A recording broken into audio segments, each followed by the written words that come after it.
থেকে জীবনের শেষ পর্যন্ত হলো একটা যাত্রা। আর এই যে যাত্রা, সেই যাত্রাপথের মাঝেও আমরা অনেক নতুন যাত্রা নির্ধারিত করি, অন্য অনেক লক্ষ্য লাভ করি। এবার প্রশ্ন হলো যে লক্ষ্য বেশি গুরুত্বপূর্ণ নাকি যাত্রা? কেউ বলবে লক্ষ্য বেশি গুরুত্বপূর্ণ, কারণ তার জন্যই আমরা এই যাত্রা স্থির করি। কেউ বলবে যাত্রা বেশি গুরুত্বপূর্ণ, কারণ এই যাত্রাপথে চলতে চলতে আমরা অনেকগুলো শিক্ষা লাভ করি, কর্ম করার জন্য অনেক দিশা খুঁজে পাই। এবার লক্ষ্য এবং যাত্রা এই দুই গুরুত্বপূর্ণ, কিন্তু আরও একটা তথ্য আছে অত্যন্ত গুরুত্বপূর্ণ, যেটা বুঝে নেওয়া খুব প্রয়োজনীয়। আর সেটা হলো আপনার জীবন সাথী। সেই সাথী যে জীবনের সব পদক্ষেপে আপনার সাথে চলবে, আপনার সাথে থাকবে। সেই ব্যক্তির মধ্যে যদি করুণা থাকে, ভালোবাসা থাকে, তাহলে সে আপনাকে সাহায্য করবে, আপনার জন্য আপনার লক্ষ্য নির্ধারণ করবে, আপনাকে জীবনে একটা উচ্চ স্তরে নিয়ে যাবে। কিন্তু যদি সেই ব্যক্তি এর বিপরীত হন, তাহলে কোথাও না কোথাও তাকে পেতে পেতে, তার সাথে থাকতে থাকতে আপনি নিজের লক্ষ্য ত্যাগ করে দেবেন। তাই পথ এবং লক্ষ্য এই দুই নির্বাচন করুন, কিন্তু যখন আপনি জীবনসাথী নির্বাচন করবেন তখন কিছুটা সাবধানে, না হলে আপনার অভিজ্ঞতা সুখময় নয়, অত্যন্ত দুঃখজনক হতে পারে। আসুন আমার সাথে ভালোবেসে বলুন, রাধা রাধা। জীবনে কখনো আমরা বিজয়ী হই, কখনো আমরা পরাজিত হই, কখনো সুখ আসে, আবার কখনো দুঃখও আসে। আর যখন দুঃখ আসে তখন আমরা আমাদের এই দুঃখ কারোর সাথে ভাগ করতে চাই। আমরা কারোর সাথে নিজের দুঃখ ভাগ করে নিই, আর সেই ব্যক্তি আমাদের দুঃখ নিয়ে উপহাস করে। তখন আমরা আরো দুঃখী হয়ে যাই। আমরা এই সংসারকে দোষ দিতে থাকি, কিন্তু এতে সংসারের কোনো দোষ নেই। ভুল আপনার যে আপনি কোনো কুপাত্রকে নির্বাচন করেছেন দুঃখ ভাগ করার জন্য। মনে রাখবেন, যদি আপনার শরীরে ক্ষতস্থান তৈরি হয় এবং সেই ক্ষত নিয়ে আপনি প্রত্যেক জায়গায় ঘুরে বেড়ান, প্রত্যেক বাড়িতে আপনি ওষুধ হয়তো নাও পেতে পারেন, কিন্তু সেখানে নুন আপনি অবশ্যই পাবেন। সেই জন্য যখনই দুঃখ পাবেন, শুধু সেই ব্যক্তিদের কথা মনে করুন যারা আপনার দুঃখ, আপনার যন্ত্রণাকে বুঝতে পারবে, যারা আপনার সহায় হবার জন্য প্রস্তুত, আপনাকে সাহায্য করার জন্য প্রস্তুত, আপনার অন্তরকে প্রেরিত করতে প্রস্তুত। তাদের কাছে নয় যারা আপনার দুঃখ নিয়ে উপহাস করে। আসুন আর আমার সাথে ভালোবেসে বলুন, রাধা রাধা। প্রত্যেক মানুষ সাফল্যের শিখরে পৌঁছতে চান, প্রত্যেকেই তার জন্য চেষ্টা করেন, প্রত্যেকেই এটা চান যে নিজের নিজের ক্ষেত্রে আমি সর্বোচ্চ শিখরে পৌঁছব। এবার সবসময় আমাদের প্রতিভা পূর্ণরূপে আমাদের সহায়ক হতে পারে না। কখনো কখনো আমরা সেই কাজ একা করতে পারি না, কখনো কখনো আমাদের সাহায্যের প্রয়োজন পড়ে। আর ঠিক এমন সময় বেশিরভাগ মানুষ ভুল করে ফেলেন। আর ভুল হলো এটাই যে কিছু ব্যক্তি এতটাই তাড়াতাড়ি সাফল্যের শিখরে পৌঁছতে চান যে কারোর হাত ধরে পরবর্তী সিঁড়িতে ওঠার বদলে তিনি কারোর পা ধরে ওপরে যাওয়াটাই শ্রেয় বলে মনে করেন। এবার সাফল্য দুজনেই লাভ করেন, কিন্তু কাহিনীর এখানে সূত্রপাত ঘটে। যে ব্যক্তি কারোর হাত ধরে ওপরে পৌঁছন, সে অন্যের জন্য নিজের হাতটা বাড়িয়ে দেন, তাকে সাহায্য করেন, তাকে প্রেরণা প্রদান করেন। নতুন সম্পর্ক তৈরি হয়, বন্ধুত্বের বৃদ্ধি ঘটে এবং এই শ্রেষ্ঠ সম্পর্কগুলির সাথে উনি শ্রেষ্ঠ জীবন যাপন করেন। অন্যদিকে সেই ব্যক্তি যে কারোর পা ধরে সাফল্য অর্জন করেছিলেন, সেই ব্যক্তি শুধু একজন দাস হয়ে থেকে যান, শুধু তাকে দেওয়া সমস্ত আদেশ পালন করেন তিনি। তার নিজের কোনো ব্যক্তিত্ব গড়ে ওঠে না। সেই জন্য আপনি যখনই সাফল্যের পথে অগ্রসর হচ্ছেন, তখন পথ নির্বাচন সঠিকভাবে করুন, কারণ সাফল্যের ঊর্ধ্বেও একটি অন্য জীবন আছে। আসুন আমার সাথে ভালোবেসে বলুন, রাধা রাধা। সকলের মন আনন্দে ভরিয়ে তোলে কোকিলের মধুর স্বর, কিন্তু এই মধুর স্বর আমরা বর্ষাকালে শুনতে পাই না কেন? তার কারণ কিন্তু এটা নয় যে বর্ষাকালে কোকিল অসুস্থ থাকে, তা নয়। কোকিল সিদ্ধান্ত নেয় নীরব থাকার, কিন্তু এই সিদ্ধান্ত কেন নেয়? তার কারণ হলো ব্যাঙ। বর্ষার ঋতুতে অনেক ছোট ছোট স্থানে জল জমে, আর সেই কারণে অনেক ব্যাঙের জন্ম হয়। এবার ওই ব্যাঙগুলোর ধ্বনি এতটাই প্রবল হয় যে তাদের মাঝে এই কোকিল যতই মধুর সুরে ডাকুক না কেন তার স্বর আমাদের কানে পৌঁছবে না। সেই জন্য ও সিদ্ধান্ত নেয় চুপ থাকার। আর এটাই হলো আমাদের জীবনের শিক্ষণীয় বিষয়। আপনি যদি এমন কোথাও থাকেন যেখানে আপনার আশেপাশে মূর্খ মানুষ আছেন, তাহলে সেখানে চুপ করে থাকাই হলো সবথেকে শ্রেষ্ঠ সিদ্ধান্ত। কারণ ওই মূর্খদের চিৎকারের সামনে কেউ আপনার জ্ঞানের কথা বুঝতেই পারবে না। সেই জন্য সেখানে চুপ করে থাকুন। পরবর্তীতে গিয়ে যেমন এই ব্যাঙের ডাক এটা শান্ত হবে আর তারপর থেমে যাবে, ঠিক তেমন মূর্খদের সময় একটা নির্দিষ্ট কালের পর গত হয়। আর তারপরে আসে বিবেকবানদের সময়, আপনার সময়। শুধু ধৈর্য ধরুন। আসুন আর আমার সাথে ভালোবেসে বলুন, রাধা রাধা। মস্তিষ্কের মেধা প্রত্যেক মানুষের কাছেই আছে। এর বর্গীকরণ করা সম্ভব তিনটি স্তরে: নিম্ন, মধ্য এবং উচ্চ। এবার সেই ব্যক্তি যার মস্তিষ্ক মেধা নিম্ন স্তরের, তিনি কোন বিষয়ে কথা বলেন, কোন বিষয়ে আলোচনা করেন, কি সেই বিষয় যা নিয়ে এনারা ভাবেন? লেনদেন, লাভ ক্ষতি, সম্পর্ক ভাঙা গড়া, জীবনের এই ছোট ছোট বিষয়গুলি। এর ঊর্ধ্বে এনাদের কথা এবং ভাবনা যায়ই না। এবার যে ব্যক্তি এমন হন যার মস্তিষ্ক মেধা মধ্যস্তরের, সেই ব্যক্তি কি করেন, কোন বিষয়ে কথা বলেন? জীবনের ঘটনাগুলির বিষয়ে কথা বলেন। কি হয়েছিল, কিভাবে হয়েছিল, কিভাবে সেটা আরো বেশি শ্রেষ্ঠ করে তোলা সম্ভব। আর সেই ব্যক্তি যাদের মস্তিষ্ক মেধা উচ্চ স্তরে থাকে, তারা কি নিয়ে ভাবেন, তারা কি নিয়ে আলোচনা করতে থাকেন? তিনি ভাবেন যে কিভাবে নিজের চিন্তাভাবনা আরো বেশি শ্রেষ্ঠ করে তোলা সম্ভব। তিনি ভাবেন যে কিভাবে আমরা নিজেদের অপগুণগুলিকে দূর করে দিতে পারি, কারণ সেটা করতে পারলে জীবন আপনা থেকেই শ্রেষ্ঠ হয়ে উঠবে। মস্তিষ্ক মেধা আমাদের সবার কাছে আছে। এবার আমাদের এটা বেছে নিতে হবে যে কোন স্তরটা আমরা আপন করতে চাই। যদি আজকের এই মুহূর্তে আপনি নিম্ন স্তরেও থাকেন, তাহলে তা মেনে নিন, চিন্তার কোনো বিষয় নেই। এখনো চাইলে আপনি উচ্চ স্তরে পৌঁছতেই পারেন। সেটাই বেছে নিন, জীবন শ্রেষ্ঠ করে তুলুন আর আমার সাথে ভালোবেসে বলুন, রাধা রাধা। অত্যন্ত শ্রেষ্ঠ একটা কথা আছে, যদি একটা দরজা বন্ধ হয় তাহলে ঈশ্বর নিজে আমাদের জন্য আরেকটা দরজা খুলে দেন। কিন্তু কিছু মানুষ আছেন যারা এটা ভাবেন যে আমার সাথে তো এরকম হলোই না, আমাদের জন্য তো কোনো নতুন দরজা খুলল না, কোনো নতুন পথ আমরা খুঁজে পেলাম না। সেই বিষয়ে আমরা চিন্তা করি, দুঃখ পাই যে এরকম কেন হলো। কখনো কখনো নতুন দরজা উন্মুক্ত হয়, কিন্তু পুরনো যে বন্ধ দরজা আছে তার সামনেই আমরা দুঃখী হয়ে বসে থাকি। আর এমন ভাবে বসে থাকি যে নতুন দরজার দিকে আমাদের চোখই যায় না। কখনো কখনো ঈশ্বর জেনে শুনেই আমাদের জন্য নতুন দরজা, নতুন পথ উন্মুক্ত করেন না, কারণ তিনি চান যে আমরা যেন পরিশ্রম করি, কর্ম করি, নিজেকে আরো বেশি শ্রেষ্ঠ করে তুলি, সক্ষম হই, আর নিজের পথ আমরা নিজেই খুঁজে নিই। কখনো কখনো এমনও হয় যে ঈশ্বর চান যে আমরা যেন সেই পথে চলতে শুরু করে দিই। ভবিষ্যতে গিয়ে ঈশ্বর আমাদের সবকিছুই প্রদান করেন।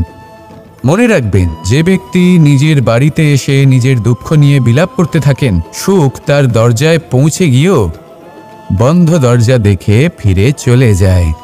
তাই দুঃখ আমাদের সকলের জীবনে আছে, কিন্তু সেই দুঃখকে আঁকড়ে ধরে বসে থাকবেন না, তাহলে আপনি আসন্ন সুখও ভোগ করতে পারবেন না।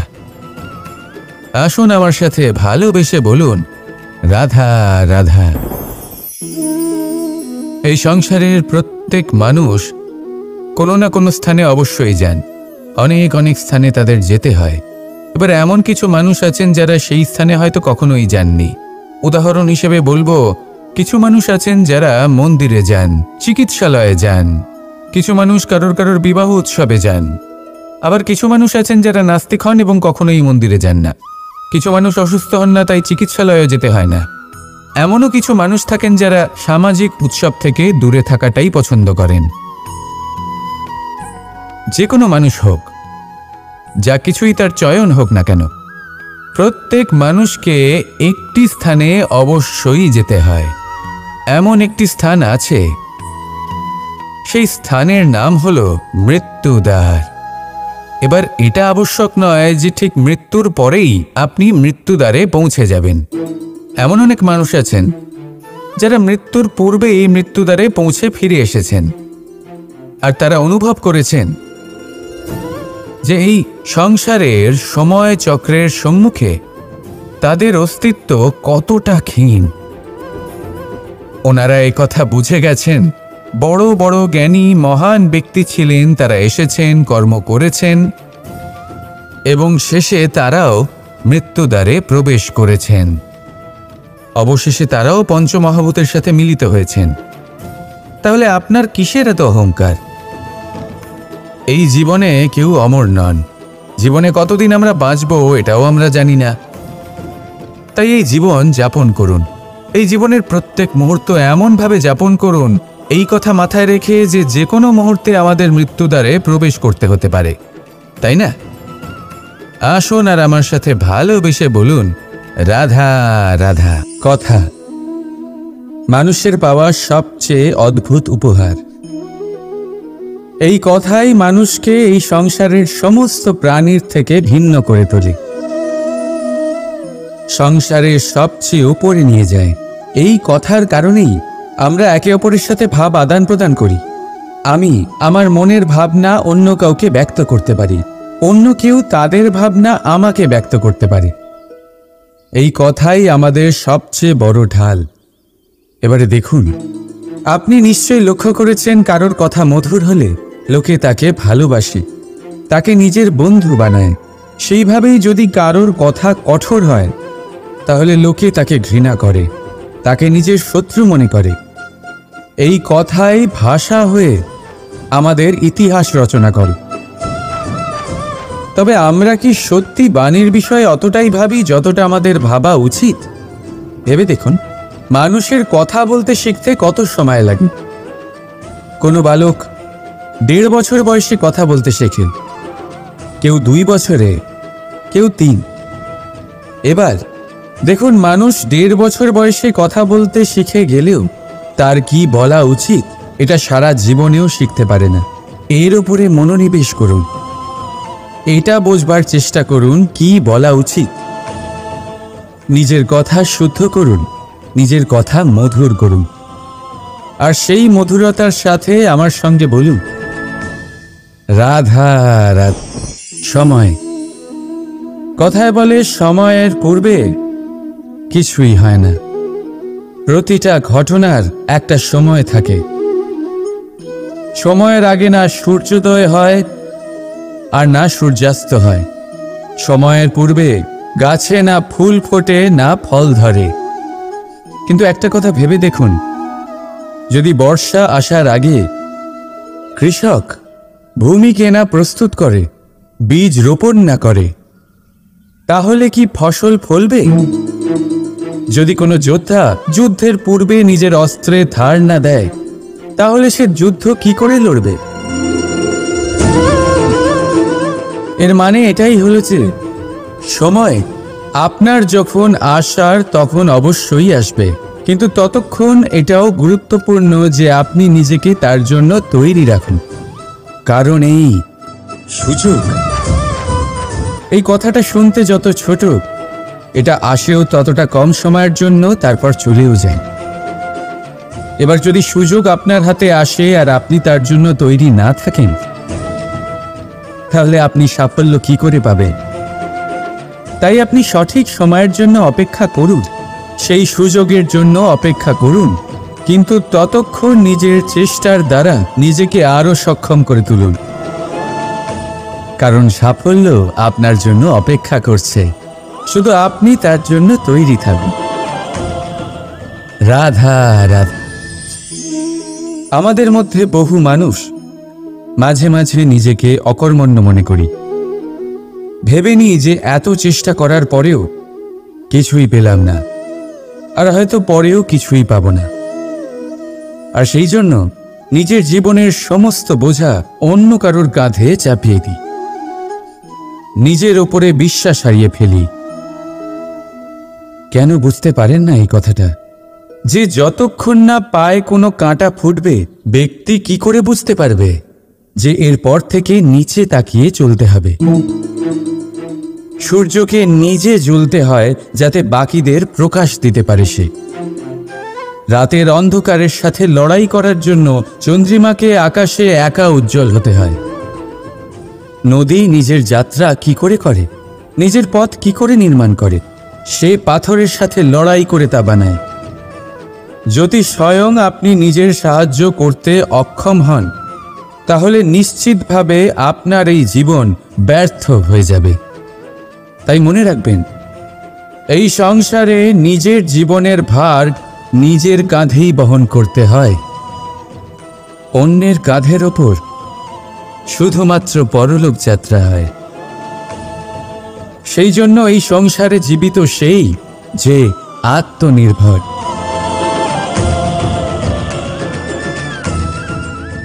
রাধা রাধা।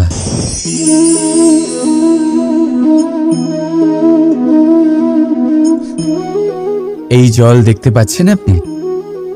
এটা খোলা জল, এতে ময়লা মিশে আছে। কিন্তু যদি আপনি এটা কিছুক্ষণ এমনি ফেলে রাখেন, তাহলে দেখবেন এই ময়লা আপনা থেকেই নিচে থিতিয়ে পড়বে। কিন্তু এই পাত্রটা নাড়াতে থাকলে এমনটা হবে না। শান্ত ছেড়ে দেবেন, তবেই এই ময়লা নিজেই নিচে চলে যাবে। ঠিক সেইভাবেই যখন আমাদের জীবনে কোনো সমস্যা আসে, কোনো অশান্তির সৃষ্টি হয়, তখন উত্তেজিত হয়ে পড়লে, নিজের সংযম হারিয়ে ফেললে আমরা এর সমাধান পাব না। শান্ত থাকলে তখনই সমস্যার সমাধান পাব।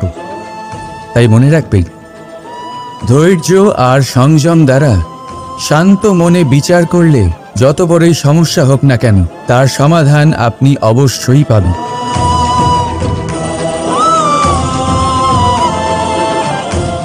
কারণ অশান্তির সমাধান শুধুমাত্র শান্তি। রাধা রাধা। আমরা যখনই কোনো গাছের চারা রোপণ করি, তখন সবার আগে পরীক্ষা করে দেখি যে যেখানে আমরা চারা রোপণ করতে চলেছি সেখানকার মাটি আদৌ উর্বর কি না, সেই মাটি সেই চারাকে বাড়তে সাহায্য করবে কিনা। যখন একটা চারা রোপণের আগে আমরা এত কিছু ভাবতে পারি, তাহলে কাউকে বিশ্বাস করার আগে আমরা কেন ভাবি না? জীবনে কখনো এই বিশ্বাসরূপী চারা কোথাও রোপণ করার আগে বোঝার চেষ্টা করুন যে যার ওপর আপনি বিশ্বাস করতে চলেছেন সে কি আদৌ আপনার বিশ্বাসের যোগ্য কি না।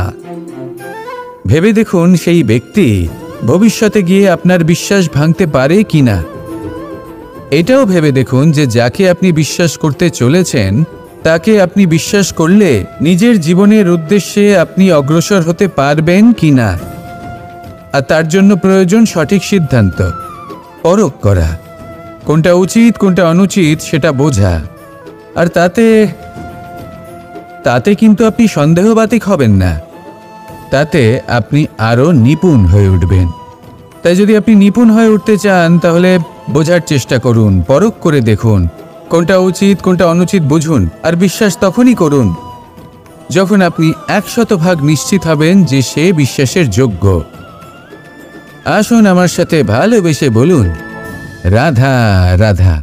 আজ আপনাকে একটা গল্প শোনাচ্ছি। একদিন এক ব্যক্তি নিজের দ্বারে লিখে দিলেন, আজ আমি ভীষণ দুঃখী, আজ আমার সাথে কেউ দেখা করতে আসবেন না। কিছুক্ষণ পরে তার এক বন্ধু এলো, সেই লেখা পড়ল, তাও গিয়ে তার সাথে দেখা করল। সে বলল, আমি লেখাপড়া জানি না, কিন্তু আমার বন্ধুর মনের এই বেদনা, এটা আমাকে সবসময় ডাক দেয়। এরাই হলো আসল বন্ধু। কোনো কারণে আপনি যদি দুঃখ পান, কোনো সমস্যার সমাধান না বের করতে পারেন, এই সংসার থেকে আলাদা হয়ে যেতে চান, তাও এই বন্ধু আপনার সাথেই থাকবে। সমস্যার সমাধান না দিতে পারলেও আপনার সম্বল হয়ে অবশ্যই থাকবে। হয়তো আপনার দুঃখ কম করতে পারবে না, কিন্তু আশার আলো অবশ্যই দেখাবে। যখন আপনি সংসারের থেকে আলাদা হয়ে যান, তখনও আপনার সাথে যুক্ত থাকে আপনার এই বন্ধু, আসল বন্ধু।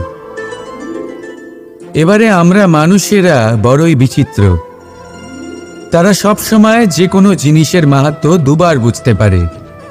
এক, তা পাওয়ার আগে। দুই, তা হারাবার পরে। এবারে ঠিক এরকমই আমাদের বন্ধুরাও হয়।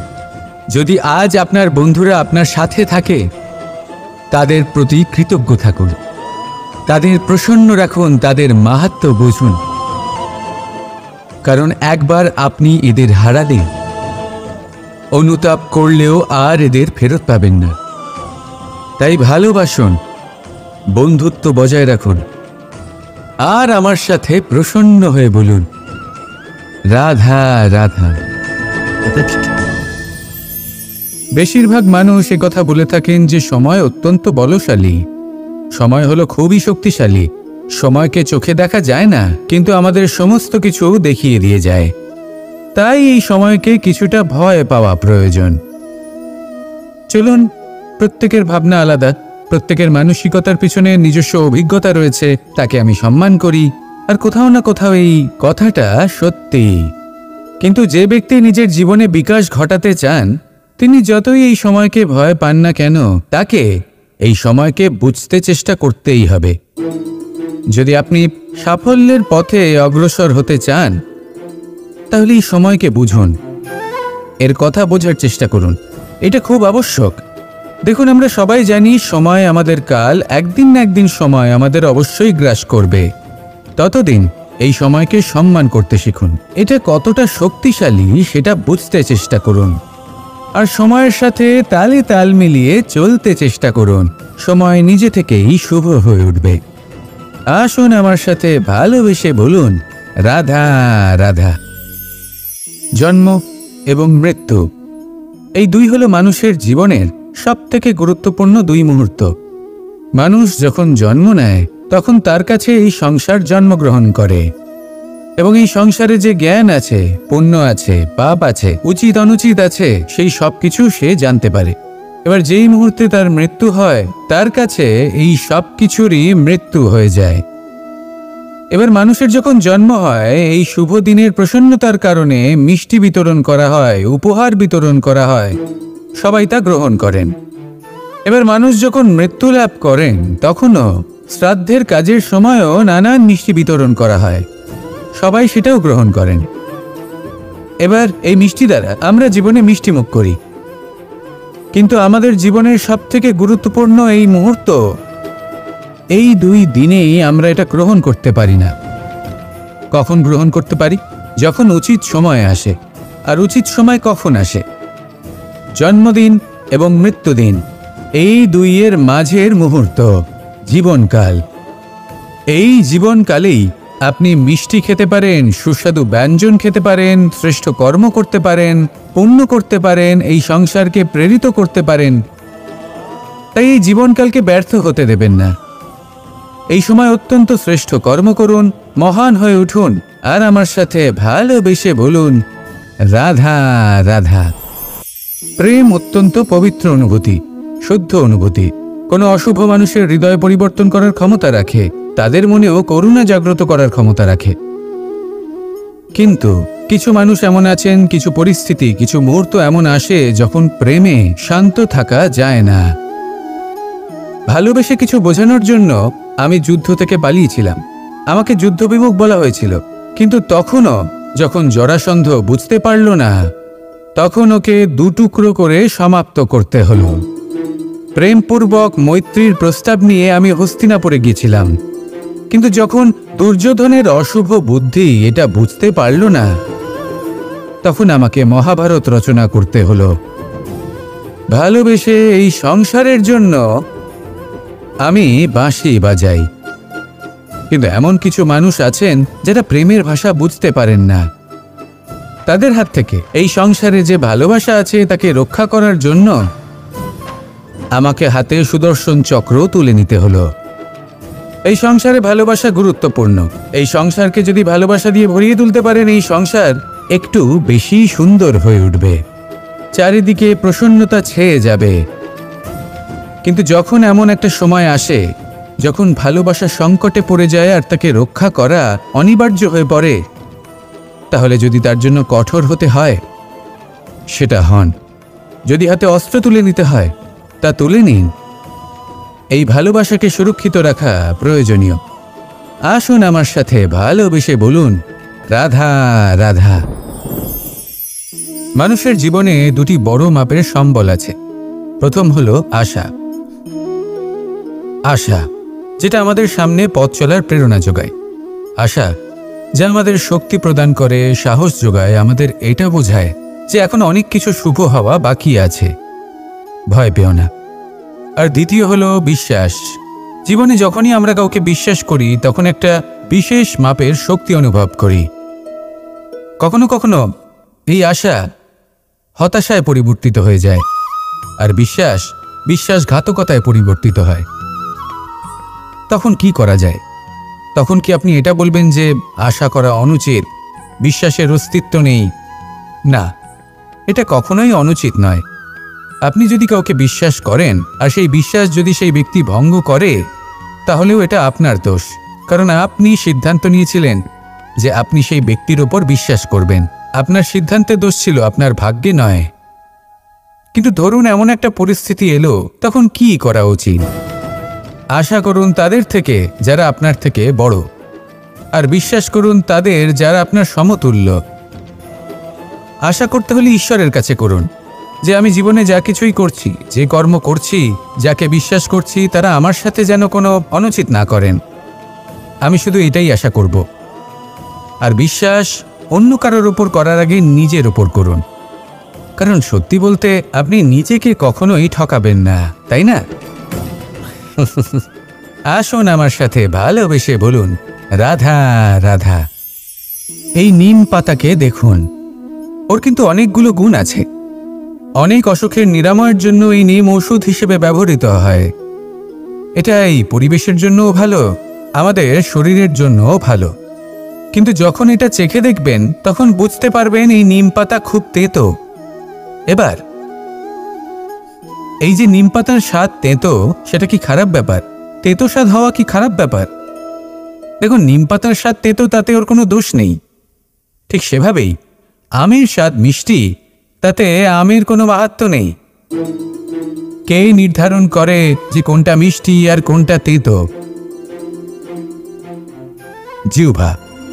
আমাদের জিহ্বা আমাদের বুঝিয়ে দেয় যে কোনটা মিষ্টি আর কোনটা তেতো, আর আমাদের এই জিহ্বার মিষ্টি পছন্দ। ঠিক সেভাবেই যদি আপনি নিমের মতো হন, আপনার মধ্যে অনেক ভালো গুণ আছে, আপনি জানেন, আপনি সৎকর্ম করতে চান আর করতেই থাকছেন। কিন্তু এমন কোনো ব্যক্তি আছেন যে আপনাকে ঠিক বুঝে উঠতে পারছেন না, কোনো ব্যক্তি হয়তো আপনাকে ততটা সম্মান করছে না, তাহলে এতে আপনার কোনো দোষ নেই। আপনি নিজের কর্ম করতে থাকুন। যদি সমস্যা বা দোষ কিছুতে থাকে তাহলে সেই ব্যক্তির পরখ করার ক্ষমতায় আছে। আপনি শুধু নিজেকে বিকাশের পথে নিয়ে যান, সৎকর্ম করুন আর আমার সাথে ভালোবেসে বলুন, রাধা রাধা। সংসারে সকলের মনে বাসনা থাকে তারা যেন ধন অর্জন করতে পারেন। সবাই তার জন্য চেষ্টাও করেন।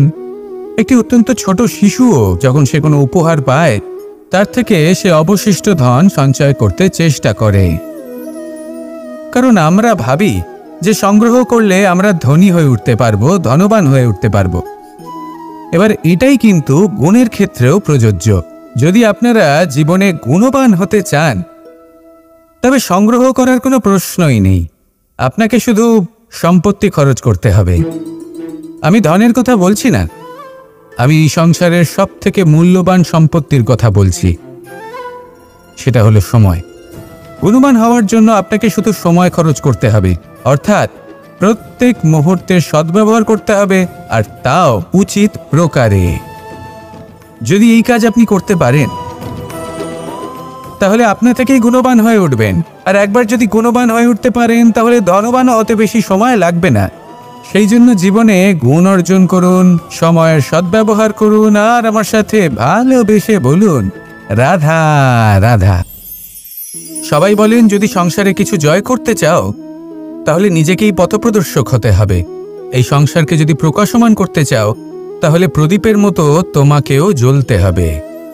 এই কথা অত্যন্ত শ্রেষ্ঠ, কিন্তু প্রদীপের মতো জ্বলার পূর্বে কিছু সাবধানতা অবলম্বন করা প্রয়োজনীয়। কিভাবে? ভেবে দেখুন, চারিদিকে অন্ধকার, আমার প্রকাশের প্রয়োজন। সেই ক্ষেত্রে যদি আমি একটি দীপক প্রজ্বলিত করি তাহলে চারদিক প্রকাশমান হবে, আমার ভালো লাগবে। কিন্তু ধরুন মাথার উপর কড়া রোদ আর তার মাঝে আমি একটি প্রদীপ জ্বালাতে শুরু করলাম, তখন কি হবে? আমি নিজেই বুঝতে পারবো যে আমি মূর্খামি করছি। মাটির প্রদীপ, তেল, প্রচেষ্টা, সময়, এই সব কিছু নষ্ট করছি। সেই জন্য মনে রাখবেন, জীবনে পরিশ্রম করা প্রয়োজনীয়, কিন্তু পরিশ্রম কোথায় করতে হবে, কতটা করতে হবে, সেটা মাথায় রাখা আরও প্রয়োজনীয়। আসুন আমার সাথে ভালোবেসে বলুন, রাধা রাধা।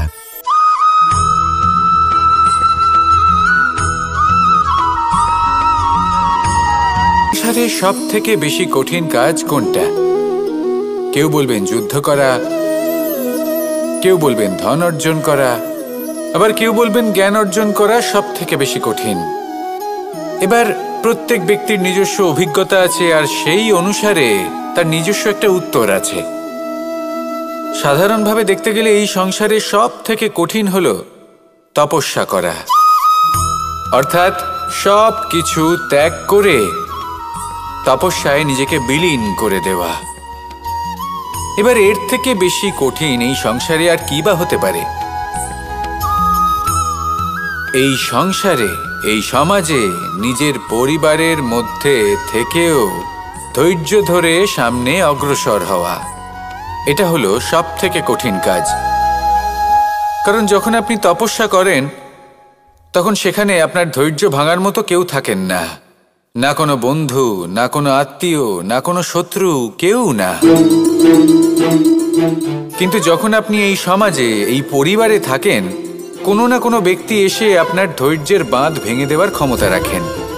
তারা আপনার ধৈর্যের বাঁধ ভেঙে দেয়, আর কখনো কখনো তারা অনিচ্ছাকৃতভাবেই সেটা করে থাকেন। কারণ তাদের মানসিকতা আপনার থেকে আলাদা, তাদের কর্ম আপনার থেকে আলাদা, তাদের দৃষ্টিভঙ্গি আপনার থেকে আলাদা, জীবন যাপন আপনার থেকে আলাদা। সেক্ষেত্রে আপনি ধৈর্যচ্যুত হন, প্রসন্নতা আপনার থেকে ছিনিয়ে নেওয়া হয়। সেই জন্য এই সংসারে, এই পরিবারের থেকেও ধৈর্য ধরে সামনে অগ্রসর হওয়া কোনো পর্বতের শিখরে গিয়ে তপস্যা করার থেকেও অনেক বেশি কঠিন। আর যে ব্যক্তি এই সমাজেই, এই পরিবারে, সেই সকল মানুষের মধ্যে থেকে গিয়েও ধৈর্য ধরে অগ্রসর হতে থাকেন, যারা এই কাজটা শিখে নিতে পারেন, তারাই কিন্তু জীবনে আনন্দ লাভ করতে পারেন। এই ধৈর্যই শেষে আপনার জীবনে প্রসন্নতা বহন করে আনবে। তাই ধৈর্য ধরে জীবনের পথে অগ্রসর হন, আর আমার সাথে ভালোবেসে বলুন, রাধা রাধা। এই জীবনে তিনটি গুরুত্বপূর্ণ শব্দ আছে যা বোঝা আমাদের কাছে খুব গুরুত্বপূর্ণ, এবং এই তিনটি শব্দের নিজস্ব অর্থ আছে। প্রথম হলো সঙ্গবদ্ধতা, অর্থাৎ একসাথে মিলে কাজ করতে হবে, একসাথে মিলে পরিশ্রম করতে হবে, সামনে এগোতে হবে। এরকম করতে পারলে আপনার শক্তি বৃদ্ধি পাবে, আপনার ক্ষমতা বৃদ্ধি পাবে, আপনি এগোতে পারবেন এবং অনেক দূরে যেতে পারবেন। দ্বিতীয় হলো আত্মবিশ্বাস। হেরে যাওয়া বস্তুও আবার জিতে নিতে পারবেন। যদি আপনার নিজের আত্মবিশ্বাস থাকে তাহলে আপনি কখনো পরাজিত হবেন না। এবং তৃতীয় হলো অহংকার। জয়লাভ করার পরেও কিন্তু এটা আপনাকে পরাজিত করতে পারে। সেই জন্য জীবনে সঙ্গবদ্ধ হন, আত্মবিশ্বাস রাখুন, কিন্তু কখনোই অহংকার করবেন না। এই অহংকার আপনার থেকে সব কিছু কেড়ে নিতে পারে। এই অহংকারের জন্যই মথুরাপতি কংস নিজের পতনের দিকে অগ্রসর হয়েছিলেন। এই অহংকারকে ত্যাগ করুন, আর আমার সাথে ভালোবেসে বলুন, রাধা রাধা। আমরা যখনই কোনো গাছের চারা রোপণ করি তখন সবার আগে পরীক্ষা করে দেখি যে যেখানে আমরা চারা রোপণ করতে চলেছি সেখানকার মাটি আদৌ উর্বর কিনা, সেই মাটি সেই চারাকে বাড়তে সাহায্য করবে কিনা। যখন একটা চারা রোপণের আগে আমরা এত কিছু ভাবতে পারি, তাহলে কাউকে বিশ্বাস করার আগে আমরা কেন ভাবি না? জীবনে কখনো এই বিশ্বাসরূপী চারা কোথাও রোপণ করার আগে বোঝার চেষ্টা করুন যে যার ওপর আপনি বিশ্বাস করতে চলেছেন সে কি আদৌ আপনার বিশ্বাসের যোগ্য কি না। ভেবে দেখুন সেই ব্যক্তি ভবিষ্যতে গিয়ে আপনার বিশ্বাস ভাঙতে পারে কি না। এটাও ভেবে দেখুন যে যাকে আপনি বিশ্বাস করতে চলেছেন তাকে আপনি বিশ্বাস করলে নিজের জীবনের উদ্দেশ্যে আপনি অগ্রসর হতে পারবেন কি না। আর তার জন্য প্রয়োজন সঠিক সিদ্ধান্ত, পরখ করা, কোনটা উচিত কোনটা অনুচিত সেটা বোঝা। আর তাতে কিন্তু আপনি সন্দেহবাতিক হবেন না, তাতে আপনি আরও নিপুণ হয়ে উঠবেন। তাই যদি আপনি নিপুণ হয়ে উঠতে চান তাহলে বোঝার চেষ্টা করুন, পরখ করে দেখুন, কোনটা উচিত কোনটা অনুচিত বুঝুন। আর বিশ্বাস তখনই করুন যখন আপনি 100% নিশ্চিত হবেন যে সে বিশ্বাসের যোগ্য। আসুন আমার সাথে ভালোবেসে বলুন, রাধা রাধা। রাধা কখনো কখনো আমার জন্য বড়ই সুগন্ধি আতর নিয়ে আসে, পারিজাত ফুলের মালা নিয়ে আসে আমার প্রসাধন করবে বলে, এবং আমার সব থেকে বেশি প্রিয় মাখন নিজে হাতে বানিয়ে আনে আমাকে নিজে হাতে খাইয়ে দেবে বলে, সবকিছু আমাকে প্রসন্ন করবে বলে। কিন্তু আপনি কখনো ভেবেছেন যে এই আতর কিভাবে বানানো হয়? সহস্র ফুলের পাপড়ি একসাথে পিষে নিতে হয়, তারপরে তার থেকে যে রস নিঃসৃত হয় সেই রস দ্বারাই আতর তৈরি হয়। অনেক সংখ্যক ফুলকে অসীম যন্ত্রণা ভোগ করতে হয়, তবে তারা আমার প্রসাধন সামগ্রী হয়ে উঠতে পারে। দুধ থেকে মাখন তৈরি করার জন্য কতটা পরিমাণ মন্থন সহ্য করতে হয় সেটা আপনি জানেন। ঠিক সেই রকমই হলো আমাদের জীবনও। বিপদও আসে, কঠিন পরিস্থিতিও আসে, এর সম্মুখীন হতে শিখুন। মনে রাখবেন আপনি হলেন সেই দুধ যাকে মন্থন সহ্য করতে হবে মাখন হয়ে ওঠার জন্য। মনে রাখবেন আপনি হলেন সেই ফুলের মতন যাদের পিষ্ট হতে হবে সুগন্ধি আতর হয়ে ওঠার জন্য, যাকে এই সংসার পছন্দ করে। কখনো কখনো জীবনে আপনার সাথে খারাপ শুধুমাত্র এই কারণে ঘটে যাতে আপনার শ্রেষ্ঠ রূপ এই সংসারের সামনে আসতে পারে।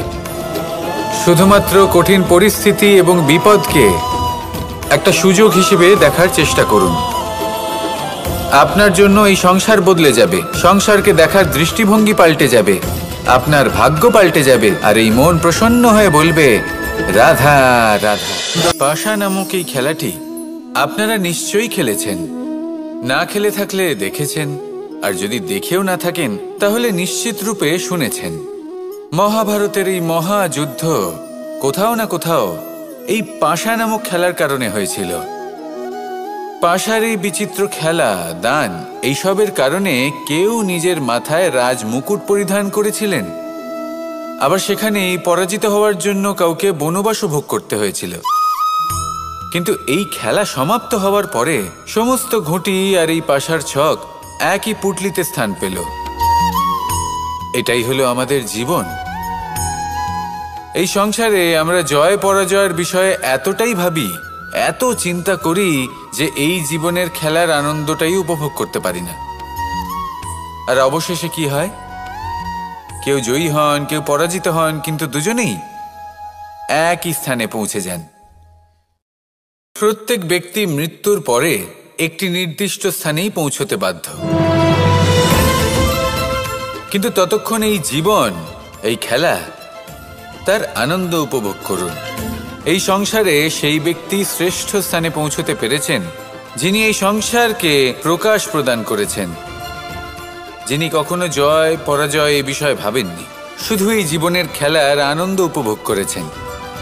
এটাই আপনিও করুন আর আমার সাথে ভালোবেসে বলুন, রাধা রাধা।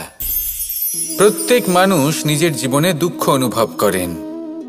প্রত্যেকের দুঃখ আলাদা হতে পারে। কারোর মনে এই দুঃখ থাকে যে সে তার বাবা মায়ের সব ইচ্ছে পূরণ করতে পারেননি। কেউ এটা ভেবে দুঃখ পান যে সে চিরকাল সদাচার করেছেন, সৎকর্ম করেছেন, কিন্তু তাও তাকে দুরাচারী বলে মনে করা হয়। কেউ এটা ভেবেও দুঃখ পান যে তার সামনে যে ব্যক্তি রয়েছেন তার চোখে তিনি শত্রু হয়ে উঠেছেন বা দুষ্ট হয়ে উঠেছেন, যেখানে তিনি হয়তো কোনো অনুচিত কাজই করেননি। এবার এই সমস্ত বিষয় নিয়ে ভেবে নিজের ব্যক্তিত্ব নিয়ে সন্দেহ প্রকাশ করবেন না। যদি নিজের ব্যক্তিত্ব নিয়ে কোনো সন্দেহ থেকে থাকে, তাহলে কর্ম সংক্রান্ত প্রশ্ন করুন যে আপনি যা করেছেন তাতে কি উচিত ছিল, কি অনুচিত ছিল। যেটা প্রয়োজন সেটা এটা বোঝার যে আপনার অন্তর্মন, আপনার বিবেক আপনাকে কি বলছে, আর আপনার অন্তর্মন আর আপনার বিবেক আপনাকে যেটা করতে বলবে শুধু সেটাই করুন।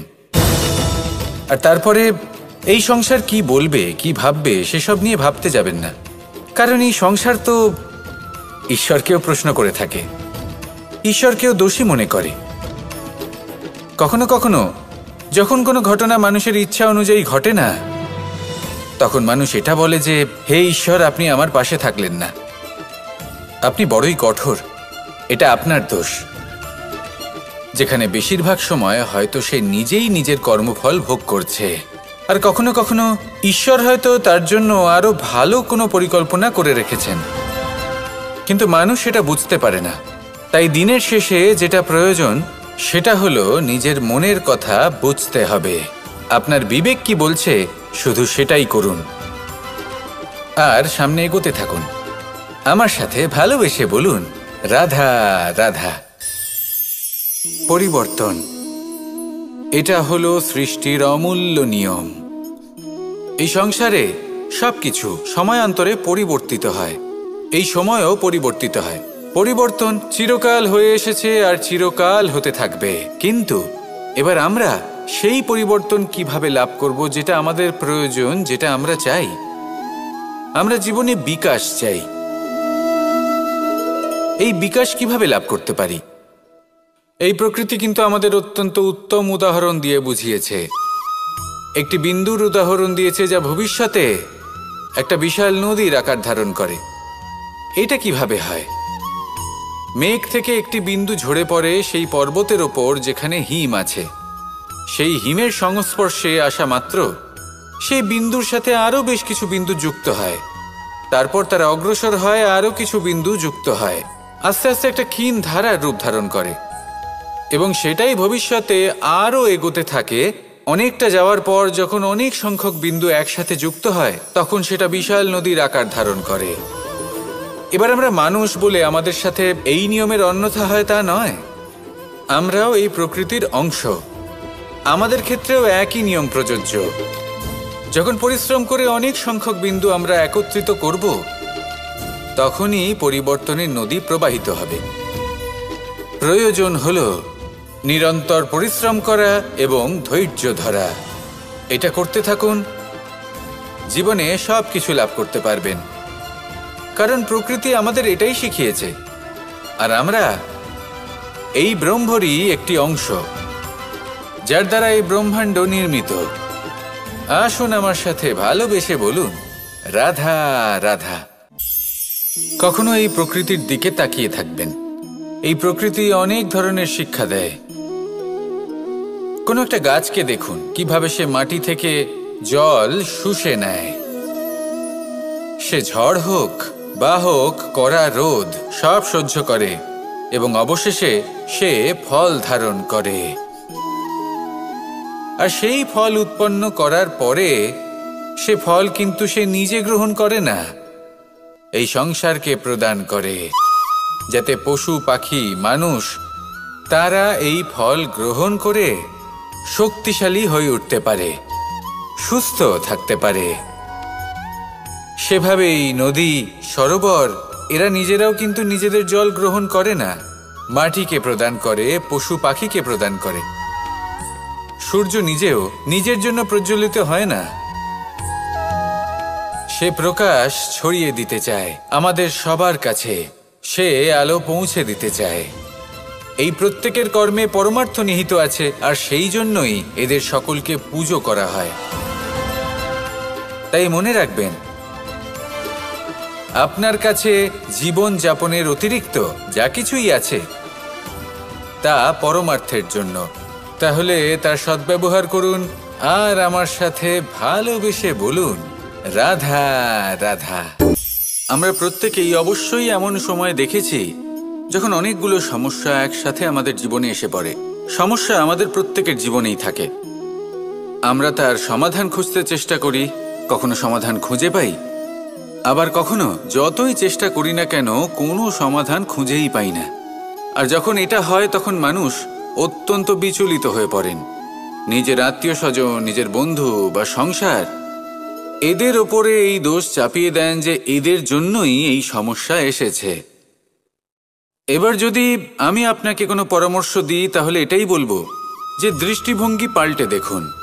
এই দৃষ্টিভঙ্গি দিয়ে দেখুন যে এই সংসারে যে সমস্যায় আসুক না কেন তার জন্য কেউ দোষী নয়, না আপনি না অন্য কেউ।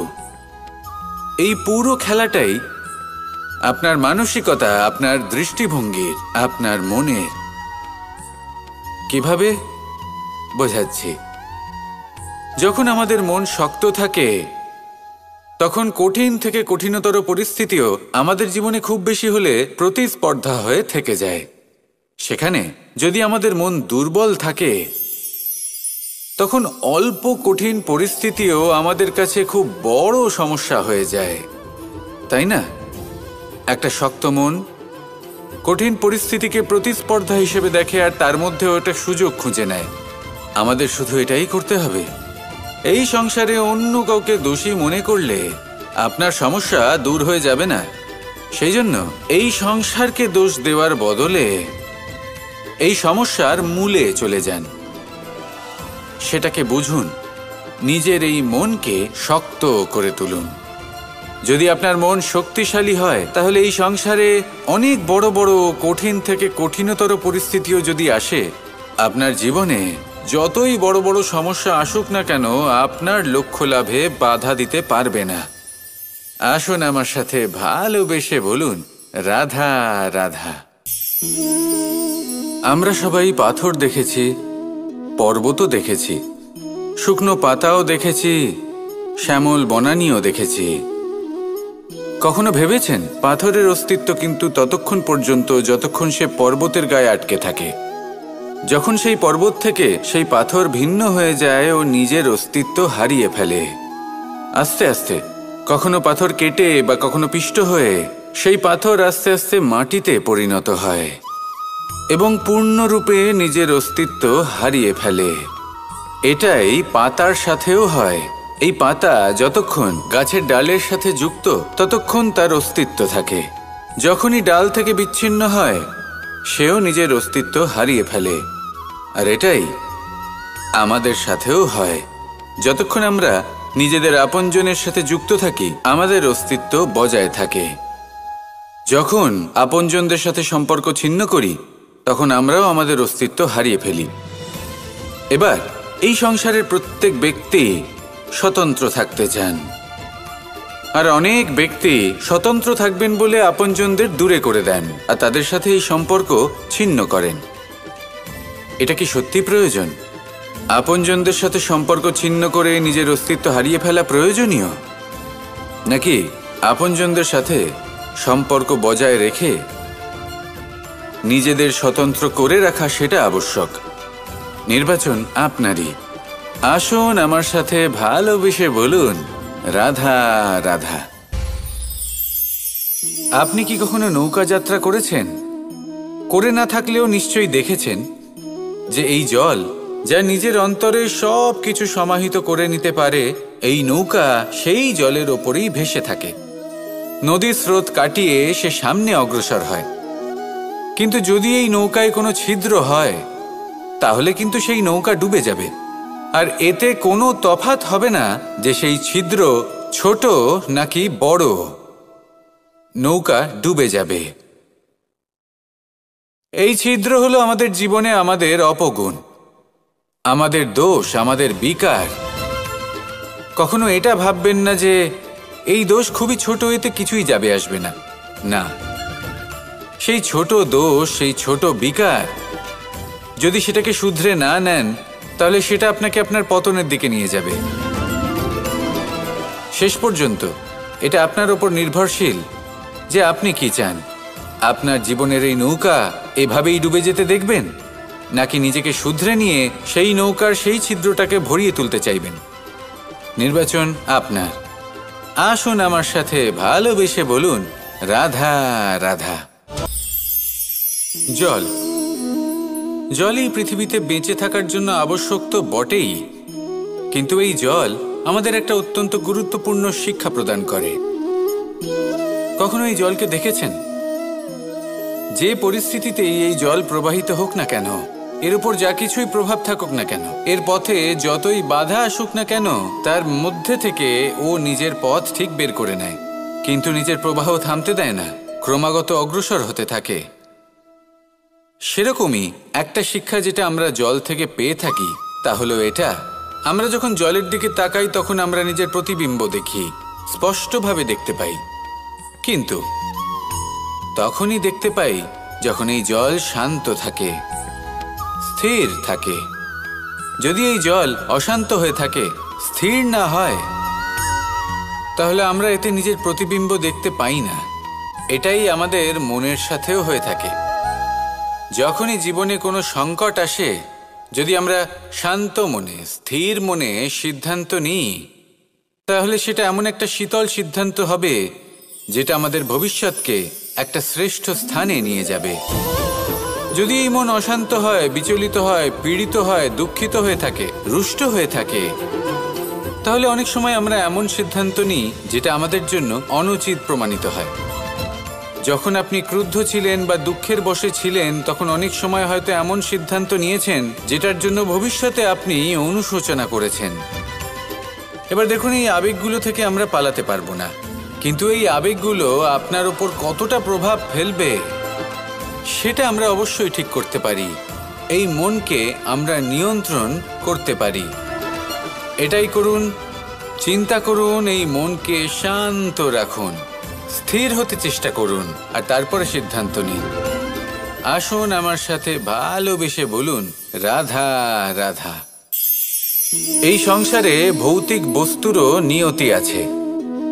যারাই এই সংসারে আসে বা উৎপন্ন হয়, তারা কিছুমাত্র সময় পর্যন্তই এখানে থাকতে পারে, আর তারপরে সেও লুপ্ত হয়ে যায়, অর্থাৎ সে নিজেও এই পঞ্চমহাভূতে সমাহিত হয়ে যায়। আমাদের সাথেও ঠিক এটাই হয়। সেই জন্যই ঈশ্বর দ্বারা প্রদত্ত এই উপহারের বিষয়ে ভাবুন, এই জীবনের বিষয়ে ভাবুন। ঠিক যেমন বিশ্বাস ভঙ্গ হলে কোনো ব্যক্তি আমাদের কাছে অপরিচিত হয়ে যান, ঠিক সেরকমই শেষ নিঃশ্বাস ত্যাগের পর এই শরীরও আমাদের কাছে পরই হয়ে যায়। তাই এই শরীর থাকাকালীন শ্রেষ্ঠভাবে একে সদ্ব্যবহার করুন, এই জীবনে শ্রেষ্ঠ কর্ম করুন, আর এই জীবনকে শ্রেষ্ঠভাবে যাপন করার জন্য কিছু কথা বোঝা প্রয়োজনীয়।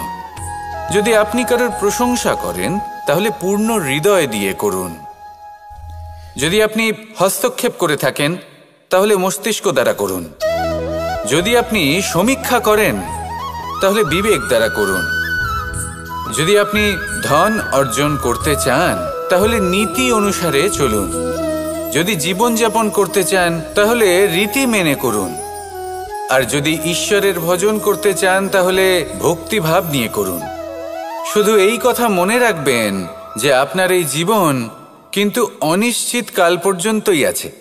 কতক্ষণ আছে সেটা কেউ জানে না। তাই কিছু মুহূর্ত যেটা যাপন করতে আমরা এখানে এসেছি, সেখানে ক্রোধ, অহংকার, ঈর্ষা, এইসব আবেগের কি গুরুত্ব বলুন তো? এগুলো ত্যাগ করুন। মানুষকে ক্ষমা করতে শিখুন, আস্তে আস্তে বিশ্বাস করতে শিখুন। এই সংসারে নিঃস্বার্থভাবে প্রেম করতে শিখুন, আর সবার মধ্যে আনন্দ বিতরণ করুন। তাই এই সব গুণ যদি আপনি আত্মসাৎ করতে পারেন, তাহলে আপনার জীবনে শুধু আনন্দ এবং আনন্দই বিরাজমান হবে। আসুন আমার সাথে ভালোবেসে বলুন, রাধা রাধা, রাধা রাধা, রাধা রাধা। ধর্মরথের 4টি অশ্ব চালানোর জন্য যিনি সারথি হবেন, তার যে 4টি গুণ থাকা প্রয়োজন, সেই সমস্ত গুণ অর্জুনের মধ্যে উপস্থিত রয়েছে। কর্মের শক্তি রয়েছে, ধর্মের প্রতি আসক্তি রয়েছে, জ্ঞানের অভিব্যক্তি রয়েছে এবং সমর্পণের ভক্তি রয়েছে। নিশ্চিত রূপে ধর্মরথে সারথি হবার জন্য অর্জুনই সব থেকে যোগ্য। আর ও শুধুমাত্র দ্রৌপদীর স্বামীই হবে না, ইতিহাসে কুরুবংশের রাজকুমার বা ইন্দ্রপুত্রের নামেই শুধু পরিচিত হবে না, বরং অর্জুনই স্বয়ং ইতিহাস রচনা করবে। অর্জুনই হবে কৃষ্ণ সারথি, যত্র যোগেশ্বর কৃষ্ণ তত্র পার্থ ধনুর্ধর। তাহলে আসুন আর আমার সাথে ভালোবেসে বলুন, রাধা রাধা।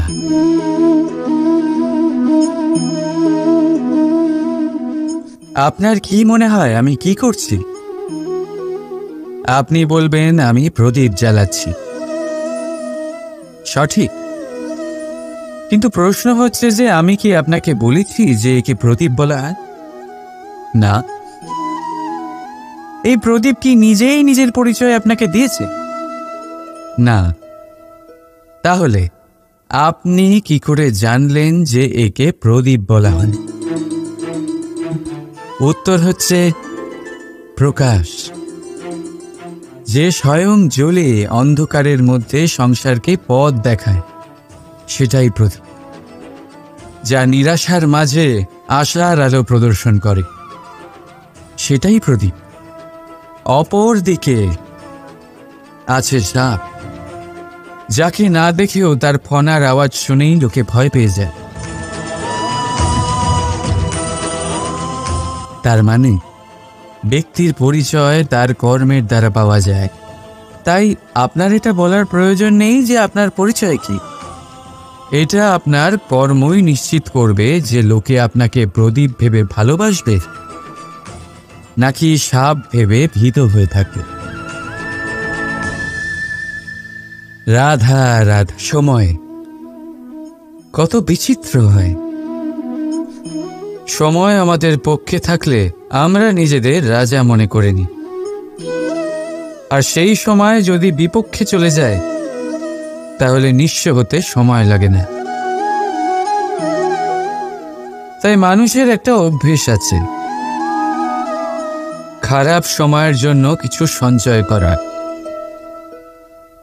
আত্মীয়, বন্ধু খারাপ সময় পাশ থেকে সরে যান। যশ, মান প্রতিকূল সময় চিরস্থায়ী হয় না। তাই মানুষ মনে করে অর্থ সঞ্চয় করাই শ্রেয়। অর্থের কোনো হৃদয় নেই যা সময়ের সাথে পরিবর্তিত হবে। সংসার বলে সর্বদা অর্থ সঞ্চয় করতে থাকুন। খারাপ সময় অবশ্যই কাজে লাগবে, কিন্তু আমি বলবো শুভ কর্ম করতে থাকুন, আনন্দে থাকুন, নিজের ওপর আর ঈশ্বরের ওপরে বিশ্বাস রাখুন। খারাপ সময় কখনো আসবেই না। রাধা রাধা। প্রকৃতি মানুষকে এক বিশেষ শক্তি দিয়েছে, অন্য জীবের থেকে বেশি শক্তি দিয়েছে। স্মরণ শক্তি। এই শক্তি মানুষকে অন্য জীবের থেকে ভিন্ন করে, ইতিহাস রচনা করার প্রেরণা দেয়, জ্ঞানকে বংশানুক্রমে এগিয়েও নিয়ে যায়। আর যারা ভুলে যান, অধিকাংশ সময় তারা উপহাস আর দয়ার পাত্র হয়ে যান। কিন্তু এটাই কি প্রকৃত রূপে সত্য? না। এই স্মরণ শক্তি মানুষের বিকাশের সব থেকে বড় বাধা হয়ে দাঁড়ায়। তার মনকে দূষিত করে দেয়। খারাপ অভিজ্ঞতা, কারোর করা বিশ্বাসঘাতকতা, কারোর কটাক্ষ বেশিরভাগ মানুষই ভুলতে পারেন না। আর তারপর প্রতিশোধ নিতে উদ্যত হন। প্রথমে সময় নষ্ট করেন প্রতিশোধের প্রস্তুতিতে, আর তারপর সময় নষ্ট করেন প্রতিশোধ নেওয়ার সুযোগ খুঁজতে। যদি সন্তুষ্টি পেতে চান, যদি জীবনে আনন্দ পেতে চান, তাহলে স্মরণ শক্তির সদ্ব্যবহার করুন। নিজের স্মরণ শক্তিকে চালনা করুন শুধুমাত্র ভালো কথা আর ভালো স্মৃতির দিকে। জীবনে আনন্দ পাবে। রাধা রাধা। মানুষ নিজের পরিবারের জন্য কত কিছুই না করে, দিন রাত পরিশ্রম করতে থাকে যাতে তার পরিবারের প্রয়োজন পূরণের জন্য অর্থ রোজগার করতে পারে। কিন্তু শুধু অর্থ রোজগার করাটাই কি যথেষ্ট? আপনি বলবেন, হ্যাঁ নিশ্চয়ই, অর্থ দিয়ে সব কিছু পাওয়া যায়, বিদ্যা পাওয়া যায়, বাড়ি পাওয়া যায়, ওষুধ পাওয়া যায়, আর কত কিছুই না পাওয়া যায়। এইসব একটা পর্যায় পর্যন্ত সঠিক, কিন্তু একটু মন দিয়ে ভেবে দেখুন, যখন কোনো শিশু অসুস্থ হয়ে পড়ে তখন সে ওই তিক্ত ওষুধ কেন খেয়ে নেয়? এই জন্য কারণ ওর পিতা সেই ওষুধ অর্থ দিয়ে কিনেছে? না, বরং এই জন্য কারণ তার পিতা যে তার সামনে দাঁড়িয়ে, তার ওপরে তার বিশ্বাস আছে, বিশ্বাস আছে যে উনি তার কিচ্ছু হতে দেবেন না। এই বিশ্বাস, এই সংস্কার, এই শিক্ষা কখনো অর্থ দিয়ে পাওয়া যায় না। এইটা পাওয়া যায় সেই সময় থেকে যা মাতা পিতা তাদের সন্তানের সাথে কাটিয়েছেন। তাই জীবনে অর্থ অবশ্যই উপার্জন করুন, কিন্তু নিজের পরিবারকেও সময় দিন, আনন্দ পাবে। রাধা রাধা। কখনো কোনো পাখিকে দেখেছেন? যখন তারা ডিম পাড়তে প্রস্তুত হয় তখন তারা সবচেয়ে আগে একটা স্থান খোঁজে, একটা স্থান যা বর্ষা, রৌদ্র আর শত্রুর থেকে সুরক্ষিত হয়। তারপর তারা বাসা তৈরি করে, তারপরেই ডিম পাড়ে, আর তারপর যখন সেই ডিম ফুটে তার সন্তানদের জন্ম হয়, সে তাদের খাবার খাওয়ায়, তাদের রক্ষণাবেক্ষণ করে। কিন্তু যখন তাদের ডানা গজায় তখন না সে তাদের খাবার দেয় আর না তাদের বাসা বানাতে শেখায়, শুধুমাত্র তাদের উড়তে শেখায় সে।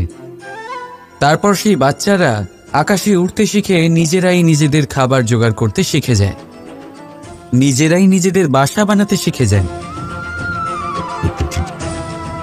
আর আমরা মানুষেরা কি করি? আমাদের সন্তান বড় হয়ে যাওয়া সত্ত্বেও তাদের নিয়ে সর্বদা দুশ্চিন্তা করি। তার জন্য আমরা গৃহ নির্মাণের চেষ্টা করি, নিজের সন্তানকে আরও শক্তিশালী করে গড়ে তোলার বদলে তাকে আমরা দুর্বল করে দিই। জীবনে সেটাই করুন যা একটা পাখি করে। নিজের সন্তানকে আকাশে ওড়ার শিক্ষা দিন, সংস্কার দিন, আর একটা নির্দিষ্ট সময়ের পরে তাকে নিজের আকাশ নির্ধারণ করতে মুক্ত করে দিন। রাধা রাধা। সাগরে সেতু বাঁধার গল্প তো আপনারা নিশ্চয়ই শুনে থাকবেন। রামচন্দ্রের সেনাকে 100 যোজন সমুদ্র অতিক্রম করে লঙ্কায় আক্রমণ করতে হতো। সেতুকার নল আর নীল সেতু বাঁধার উপায় বের করল, কিন্তু প্রশ্ন ছিল সেতু বাঁধা কি করে হবে? সমুদ্র অত্যন্ত গভীর, কত পাথর দেওয়া হলে এই বিশাল সমুদ্র অতিক্রম করা সম্ভব হবে? তখন এক উপায় নির্ধারিত হল। পাথরের ওপর লেখা হলো রামের নাম, আর যখন সেই পাথরগুলোকে সাগরে ফেলা হলো সেগুলো ভাসতে লাগলো। এবারে কেউ বলবেন এটা রামচন্দ্রের নামের মহিমা, কেউ বলবেন এটা নারায়ণের কোনো জাদু, কিন্তু না, এটা রামচন্দ্রের সেই গুণ, ওনার ব্যক্তিত্বের সেই মহান দিক যা ওনার প্রতিনিধিত্ব করেছে। তাই সেই পাথরও সাগরে ভেসে ওঠে।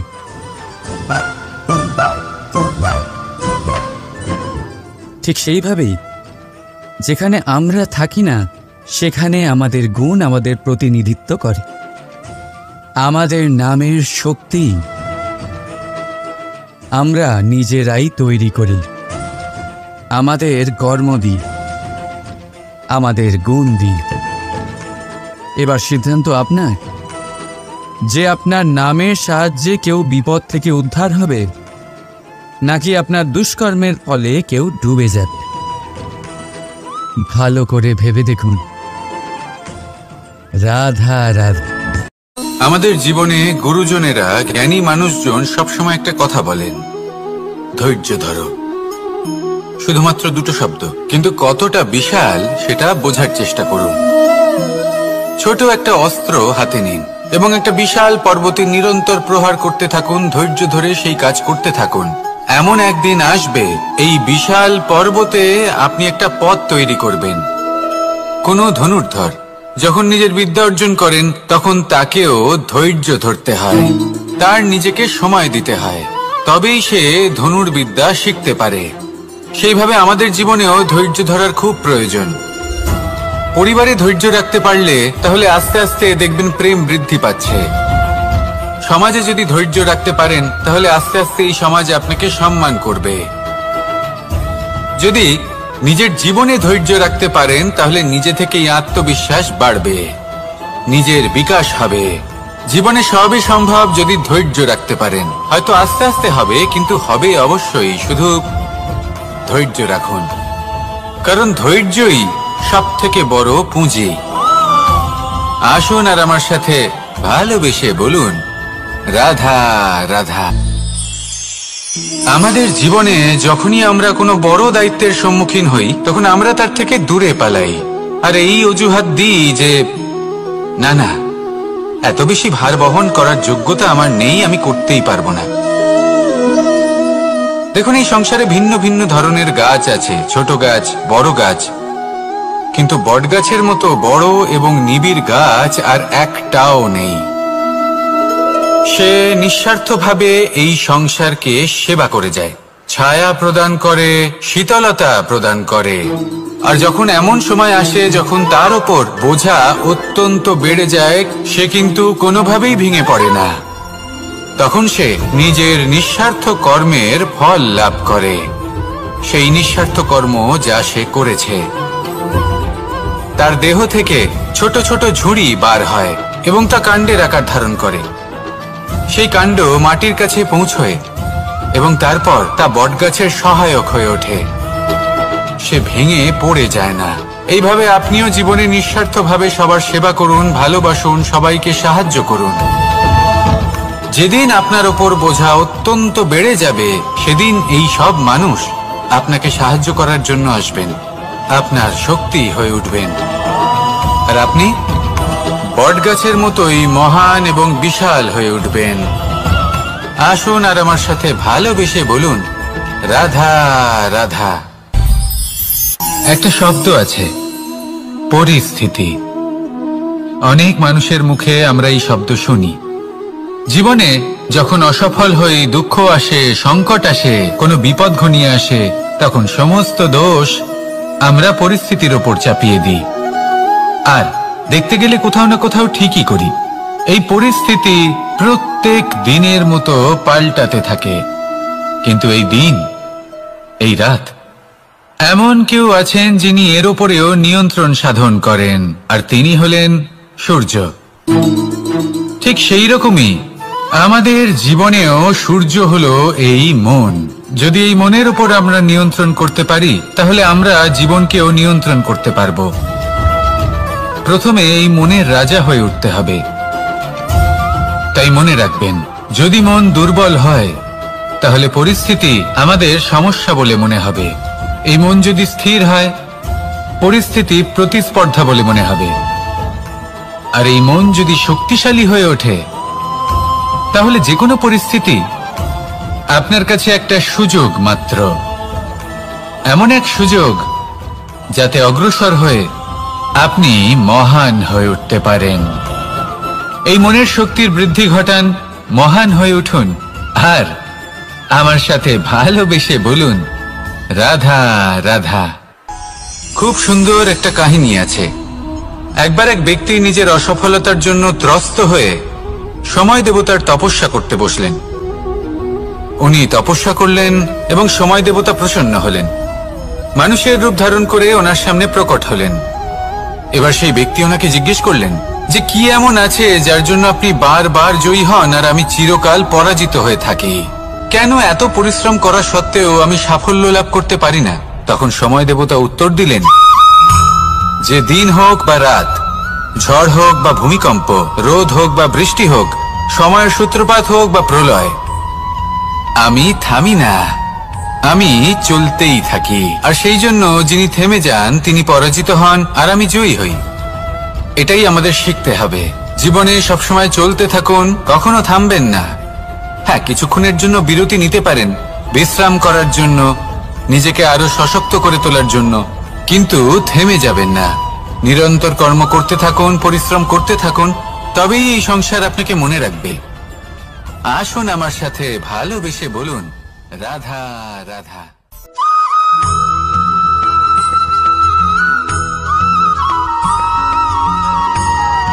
অত্যন্ত শ্রেষ্ঠ একটা কথা আছে, যদি একটা দরজা বন্ধ হয় তাহলে ঈশ্বর নিজে আমাদের জন্য আরেকটা দরজা খুলে দেন।